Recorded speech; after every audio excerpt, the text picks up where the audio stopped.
Today we begin a series, a 3 to 4 week series on intention, the power of intention. We all know what intention is, right?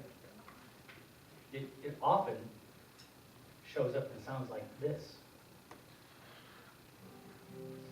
Lady, willpower, it's now or never. I did it my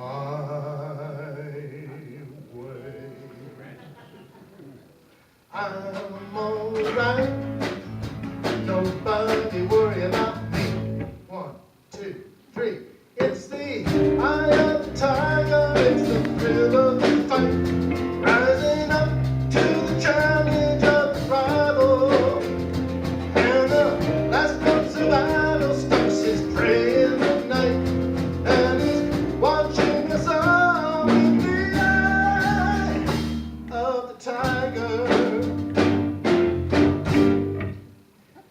Can you still see Sylvester Stallone as Rocky Balboa running up those stairs?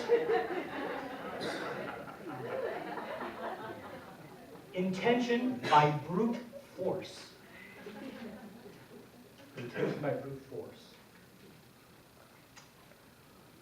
The week before last, I was on vacation visiting friends of mine that live in Boulder, Colorado.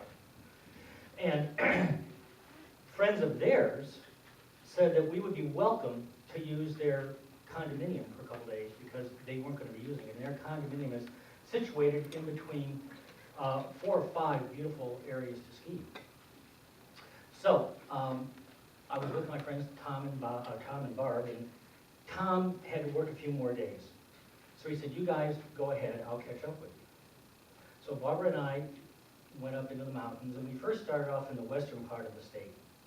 And after skiing a full day there and meeting some other friends of Barb and Tom's after the skiing and catching some dinner, we headed back east to the condominium that we had been gifted. Well, by the time we got there, it was about 9:45. We were absolutely toast, exhausted. All we wanted to do is just get to sleep.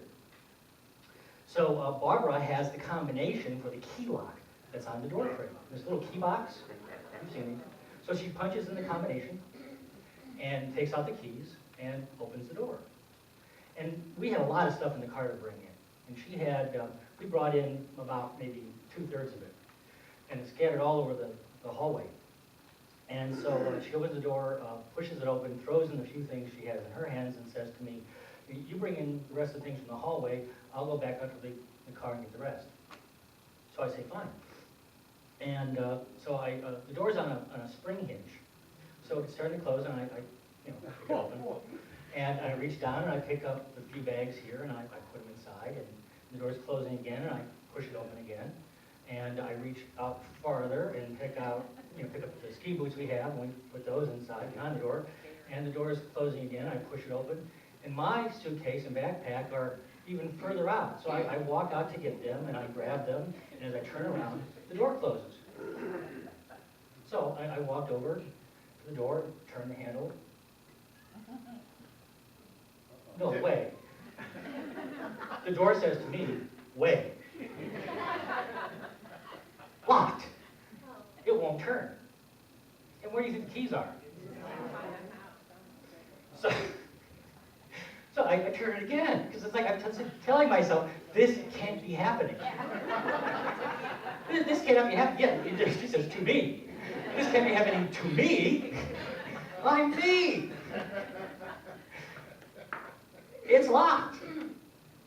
So I stand there, which it seemed like I stood there for an eternity until Barbara came back through the door. And finally she shows up, arms full. And as soon as she comes through the door, I say, "Barbara," and she looks up and I said, "We have a problem." Now, she knows that I kid a lot, and I said, "Seriously, we have a problem." So she comes over and I said, can you contact Sue and Ron, the owners?" And she said, "My cell phone is inside." I said, "Well, here's mine." She said, their phone number is inside. So she says, okay, I can call Sue and Bob. There's a lot of Sues in Colorado. Sue and Ron, Sue and Bob. She goes, I'll call Sue and Bob, mutual friends of Sue and Ron's. I have their number, and I know it by, and we'll get Sue and Ron's phone number. So she's making these series of phone calls. Now, as she's doing this is what I'm doing. I am visualizing myself on the other side of that door, sitting in this warm, inviting, two-bedroom condominium. And I look at the door lock. I focus on the door lock because that is the only thing in the universe standing between me and that warm two-bedroom condominium and those wonderful beds waiting for us. The only thing. And I know the only thing I need is something to cause those tumblers to turn. That's all I need. It's the only thing I need. And I make the intention of being inside. And then I look around.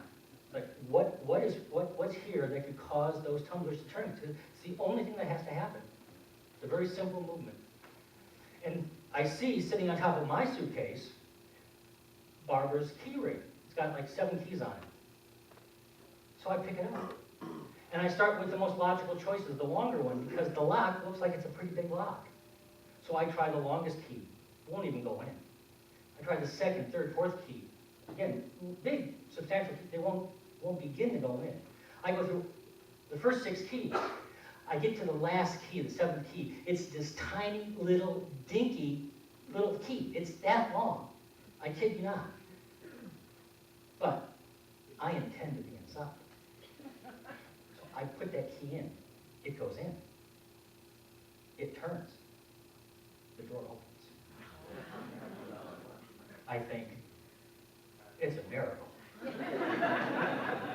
Barb's pacing on the other side talking to her. I go, Barb? She turns around and looks and she says, it's a miracle. And I think to myself, such is the power of intention. And the next night, we were having dinner. It was Tom and Barb and Larry and Catherine. We ran out of Sue's. And we told this story. And Catherine looked at me and said, I never would have thought to try those keys. And again, I thought, such is the power of intention. Now, you may be sitting here going, that's an okay story, Dana. And I'm even glad you got inside. But how do we know that it's intention and not mere coincidence? Well, let's take another look, maybe a new perspective on what intention actually is. Now, if anyone, and I'm very serious about this, if anyone here has any pulmonary or cardiac problems, please do not participate in this exercise. But if you don't have any of those current challenges, stop breathing. Now.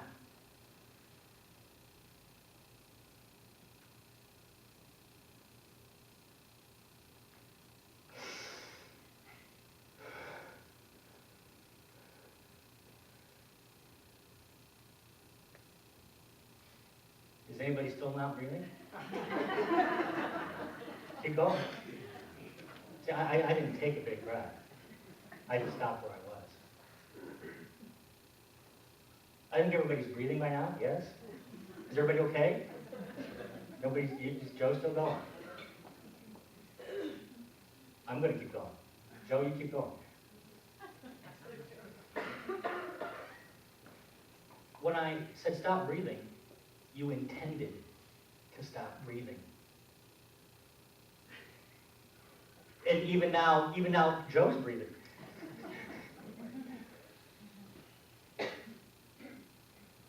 Something breathed us. Something intended us to breathe. Even though your mind, your ego self said, I'll do what he said, I'll stop breathing. Something intended you to breathe. That something is the same thing that intends your heart to beat. It's It's the same thing that intends your food to digest. It's the same thing that intends your hair to grow. It's the same thing that intends a baby to grow into a young lady or man, a woman, an adult, a senior. That's the intention I'm talking about. There is intention, mindful intention in the universe. And science has never come close to defining what that intention is. Although there are scientists that have absolutely spoken to it, that have absolutely identified it. I'm going to read this, but you can read with me if you like, in our bulletin. Max Planck was a physicist and also the founder of quantum theory. I mean, is there anybody not heard of quantum theory? I mean, not that we're all experts, but we're aware of it. Our theme for the year is I am making a spiritual quantum leap. Quantum theory has been the rage now for decades and will continue to be because it holds more secrets of the physical universe. But there are some things that even quantum theory doesn't tell us. And Max Planck, the scientist who founded it, said this: all matter originates and exists only by virtue of a force. We must assume behind this force the existence of a conscious and intelligent mind, capital M. This mind is the matrix of all matter. I don't know if Charles and Myrtle Fillmore, the founders of Unity, were aware of Planck's work. They were certainly contemporaries. They lived at the same time. They were working at the same time. But certainly this statement could have been written by the Fillmores.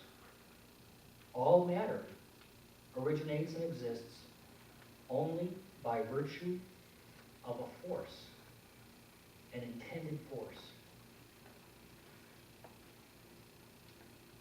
When scientists take two particles and they place them inside a massive particle accelerator, and they send them in particle accelerators are big circles. And when they send them in opposite directions at virtually light speed, bringing them around at light speed and colliding them, do you know what they find after the collision when they open the particle accelerator? Nothing. Nothing. There is no thing there. Gone. Particles do not give rise to other particles. An unseen force is the matrix of all matter, of all creation. I won't say every, so many scientists, probably most scientists that I've read in the last 20 years are coming to the same ineffable conclusion. That there is a force that creates everything.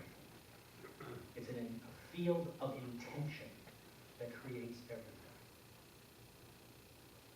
Now, remembering Max Planck's words, I now want to share this from Carlos Castaneda. Carlos Castaneda, he passed, I believe, in the mid-'80s, was an American anthropologist and a sorcerer. I said sorcerer. Okay, there were some guffaws there. Sorcerer.